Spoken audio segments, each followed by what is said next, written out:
What's good with YouTube? You already know. Big Flocka with a convicts reaction where we smash, dash, and react. Please hit the like, subscribe, comment, do all those things to help support this reaction channel, and hit that bell notification for future fire reactions. And I got one, man. And this individual, let me keep it 100. I used to really criticize him over any little thing that he did because I felt he was young, naive, and I felt he was doing too much. It had nothing to do with him being from Southern California, but some of his remarks were very disrespectful, you know what I mean, from time to time, man. And I think that comes from a state of being naive, young, trying to be fucking charismatic around the camera and get attention. But we're talking about Swifty Blue. And he apologized to any Northerners that felt disrespected by some of his antics. And talked about making money, doing business, and doing whatnot. And my reaction is this. I commend him for doing that, for being a grown man and doing that up on his own. I don't know if he was asked to do that or if he just had a whole way of looking at things different now, or if he's just on that positive business aspect. But you can't just fucking sit there and continue to chop him down just because he's made past mistakes. If that's the case, that means none of us can redeem ourselves.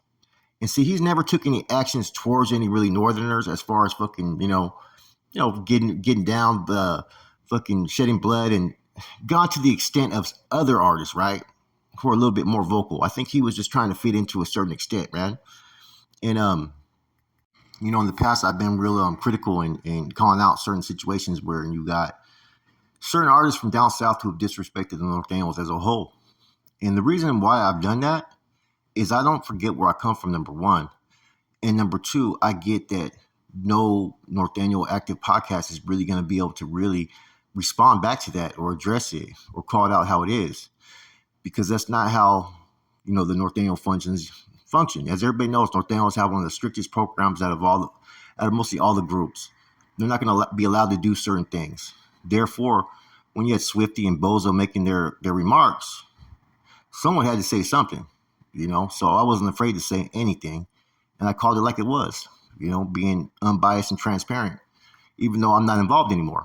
I still don't forget where I come from. And hearing Swifty, like I said, man, I've seen comments from some people still fucking feeling a certain way, Back then, you really couldn't take the dude serious. A lot of it was just for fucking clout. A lot of it was just trying to fit in. And if you notice, you had a lot of rappers going at Swifty. And the unfortunate thing that I seen from that, right, and I'm going to keep it real, is some of those dudes had been to prison. Some of those dudes knew better. And some of those dudes could have been better in trying to guide him and give him advice. Maybe they tried. Maybe he was reluctant. Maybe he was an asshole about it. Maybe he thought he was above the program. I don't know. But apparently someone got his head on right. And I don't know if it changes his standings. You know what I mean? There's some stuff that, like I said, that was going around the rumor mill that everybody was talking about. But apparently he's been more vocal on social media as of recent. And someone must have talked to him about it. Who knows? Like I said, business is business, and people forget about that. When it comes to business, if you're going to push a storyline of your gang affiliations, you're never going to advance past where you're at. When you start to go into a whole different directions and put the gang mentality to the side and just be business, especially in the rap game, you're going to see more rappers who are affiliated that are going to make it and advance. And you're going to see more benefits coming if you're open-minded to business ventures. We do it in the pen all the time. We've been doing it in the pen for fucking 30 years, 40 years. Don't get it twisted. There's been business between fucking Northerners and Southerners for a long, long time. It's just not always out there because certain individuals were only allowed to do it. Okay? So I still think it's too early for ever there to be a North-South collab. But if it happens, I think it's going to be criticized by a lot of individuals and depending upon who does it. And I think you may have some rappers from down south that want to be the first to do it based upon the attention it will be given. Now, how does the North feel about it? I don't know. I really haven't tapped into how people feel about it because they're all doing their own thing. You got NOR that's in Mexico that's just doing their own thing. And you got rappers that are fucking with gold toes and different fucking, different rap labels up north. But there's a lot of talent up north, man. And that's the thing is that there's very few rappers that I think that are on that level with the rappers from up north. There's a few down south, right? but some of it's outdated. Some people down south, they want to go with Mr. Criminal and Capone and all that stuff, man. That's outdated in the rap game. You ain't gonna go nowhere with that. They're not on the level as some of the cats out there in the Bay and the Valley, as John Diesel points that out every time. But you got some Southern rappers that have that fucking new swag to them, that new flavor, that have potential. Swifty's one of them. Like I said, Swifty can rap. When he collabed with Baby Gas, I thought that was pretty dope. Baby Gas is not a Norteño, but he has family that are Norteños, as we know. I know some cats that know him out there in Stockton that fuck with him. You know what I mean? He does associate with homeboys. So, where does that leave him with his relationship with Chito Ranas, right? As you know, he's from up north. And he's probably, one of the very few rappers from fucking up north that fucking really got it as far as a Southern rapper. You know what I mean? But he has a lot of fucking, like I said, a black cloud follows him everywhere he goes, And same thing with Swifty too, man. But at least he's making the steps in the right direction. And I think people need to realize his age, his maturity, not knowing a lot of shit, and just the fame coming to him too fast, and him not really fucking taking it in like the way he should have. It's difficult for some people, But I still think that there should have been a lot more support that they were giving to each other down south, man, and they don't. You know what I mean? They're all fucking out for themselves half the time, or they cater to certain rappers that they want to favoritize.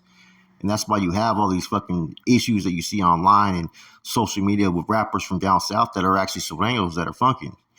You don't see that as much up north. You see more unity, So that's why I've always said that the issues with up north and south ever collabing business or anything, you got to drop the labels, because as soon as the labels are there, you're going to still have conflict. You're going to still have people with egos, The same thing with down south, conflict amongst Sureños, rappers and whatnot. It doesn't help them advance as a collective when you're hating on each other.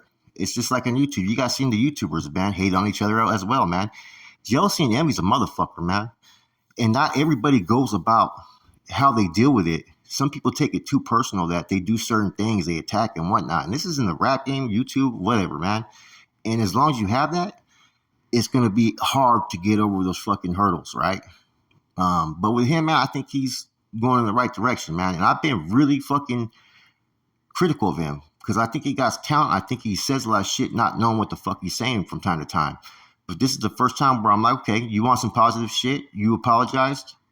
Then everybody should respect what he said. He was on that fucking ego trip where fucking, big bad South Side or fucking I'll go anywhere and whoa, whoa, whoa. Well, he's toned it down now. Remember, a lot of things these dudes do is for clout. Doesn't mean not all of them are fucking studio, but it doesn't mean not all of them are fucking 100% with it. You know what I'm saying? There's a difference. There's different levels and tiers to this shit, man. And people forget about that. Anyways, this is a quick reaction. Like I said, man, if you've been one to hate on Swifty or not like his antics, I get it. I've been the same way. But at least I acknowledge that he said what he said and he's coming with a different energy. And if he continues that, it's easier for people to support him. That's it. I'm gone.